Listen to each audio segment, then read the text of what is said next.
Welcome to StokTok's deep dive into Mastercard Incorporated. Mastercard is one of the two dominant global payment network operators, sitting at the center of trillions of dollars in annual electronic transactions. At the time of recording, the stock is priced at 521, sitting within its 52-week range of 480 to 601. The 50-day moving average sits at 510, while the 200-day moving average is at 549, meaning the price is currently below its longer-term trend line, a setup worth noting. The 14-day RSI, a momentum indicator, reads 59.6, placing it in neutral territory. Let us work through the fundamentals, scene by scene, starting with a quick business overview. Mastercard operates a toll road business model.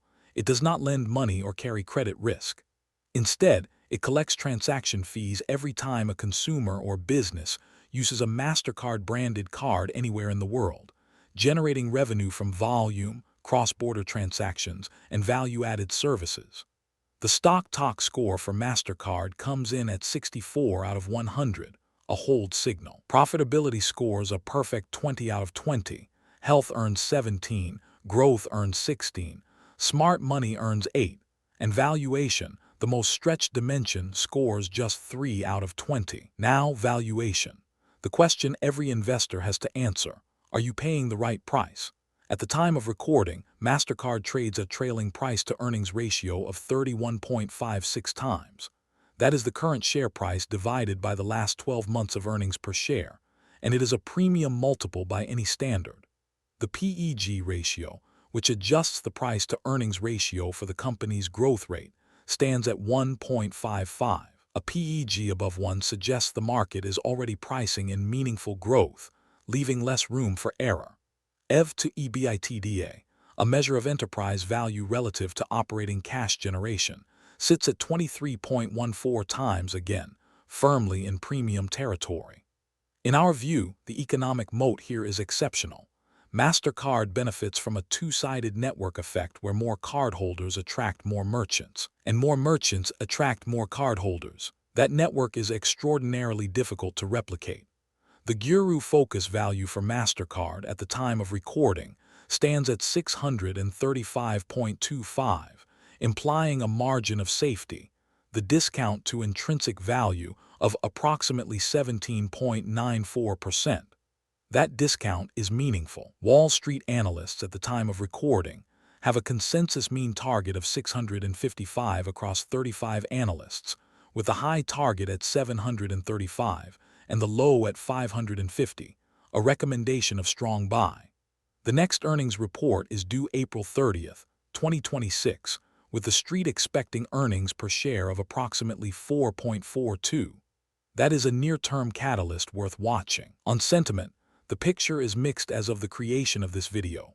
One school of thought positions Mastercard as a recession-resilient compounder, while Stanley Druckenmiller has flagged that stable coins, digital currencies that operate outside traditional payment rails, could disrupt Mastercard's dominance within 15 years.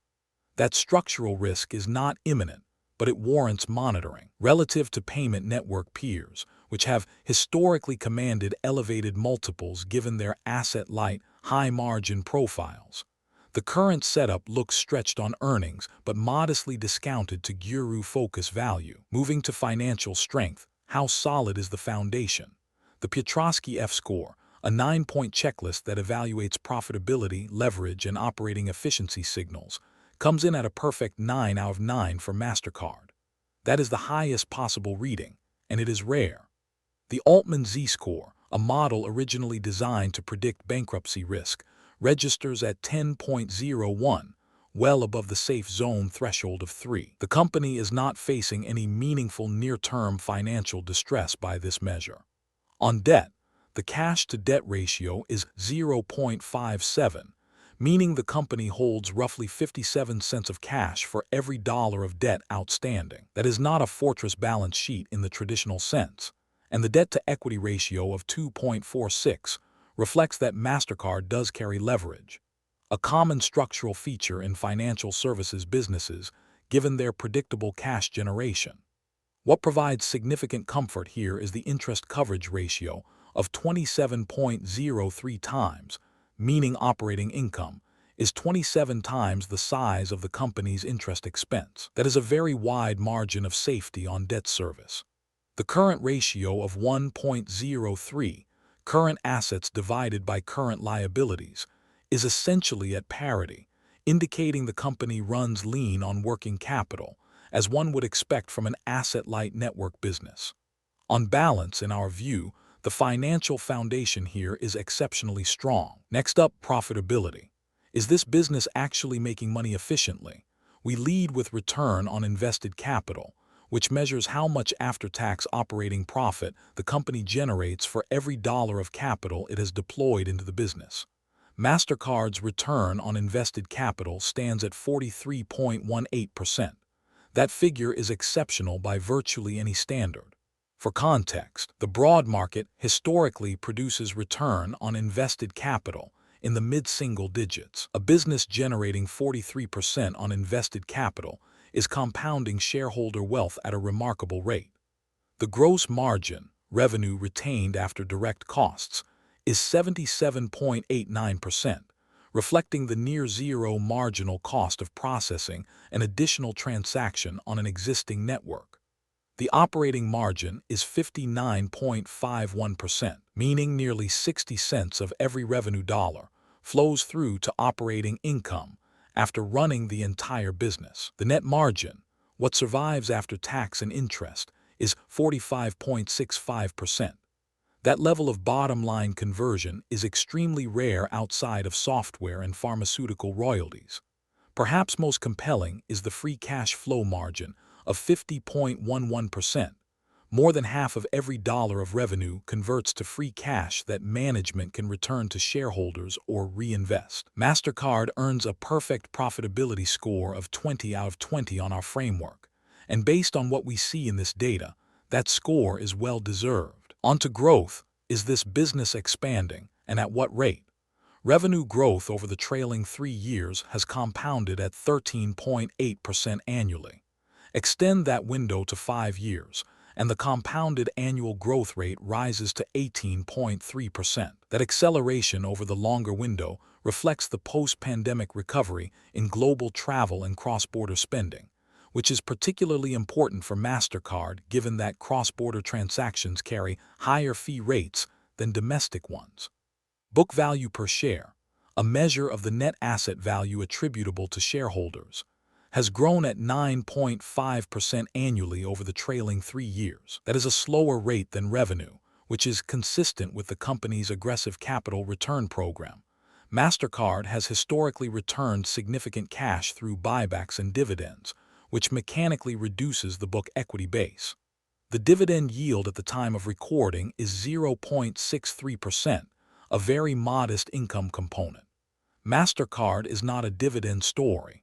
It is a compounding growth story, and the yield reflects that capital allocation priority. The data suggests that growth remains robust at the top line, but investors should watch whether the 3-year revenue growth rate of 13.8% represents a deceleration from the 5-year pace of 18.3%, because any further moderation in volume growth could pressure a valuation multiple that leaves little room for disappointment. Now let us talk smart money, what institutional capital is actually doing with this name.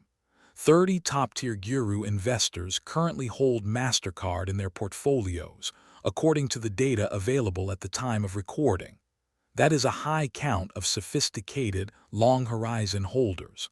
Among the most notable, Valley Forge Capital Management has the stock as 19.25% of its entire portfolio, an extraordinarily concentrated position, and has been adding incrementally. Chuck Acker of Acker Capital Management, one of the most respected compounding-focused investors in the United States, holds Mastercard at 18.81% of his portfolio, though he has trimmed slightly.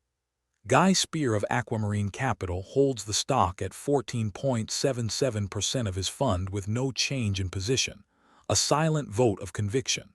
These are not passive holders. These are managers whose entire franchises are built on identifying durable compounders and holding them for years or decades. On the broader institutional picture, 18.8% of 13F filers, institutional investors who must publicly disclose holdings above a certain threshold, are net buyers of Mastercard at this time. That reading is below the 50% threshold we would consider broadly bullish, suggesting that while some sophisticated money is accumulating, the majority of the institutional universe is not actively adding here. Insider ownership stands at a low 0.20%, meaning management holds very little of the company relative to its size. In the most recent 3-month window, we see 0 insider purchases and 1 insider sale. That is not a screaming red flag, but it does not represent alignment through skin in the game. And finally, the verdict. Let us bring it all together. On valuation, the setup is complicated. The trailing multiple is stretched, and the PEG ratio suggests the market is already pricing in strong growth. Yet the GuruFocus Value implies a nearly 18% discount to estimated intrinsic value, and the Wall Street consensus of 35 analysts sits well above the current price. In our view, this is not a cheap stock, but it is not obviously overvalued either. On financial strength, the Piotroski score of 9 out of 9 and an Altman Z of over 10 reflect one of the most financially sound businesses in the market. On profitability, Mastercard is simply in a class by itself. A 43% return on invested capital, near 50% free cash flow margins, and a perfect profitability score leave very little to criticize. On growth, the 5-year revenue trajectory is impressive, and while the data suggests some deceleration over the trailing 3 years, the absolute growth rate remains well above average for a business of this scale. On smart money, heavyweight long-horizon investors hold the stock in size, though the broader 13F buying rate and the absence of insider purchases introduce some caution. The overall thesis, in our view, is that Mastercard is an elite quality business at a premium price, with a modest margin of safety based on intrinsic value models. We would want to see continued cross-border volume strength and clarity on the stablecoin competitive dynamic before calling the setup compelling. Everything in this video is our interpretation of publicly available data, not financial advice. Please consult a licensed financial advisor before making any investment decisions. That is the deep dive on Mastercard Incorporated. Like and subscribe so we can keep providing you with no-nonsense, data-driven analysis of stocks.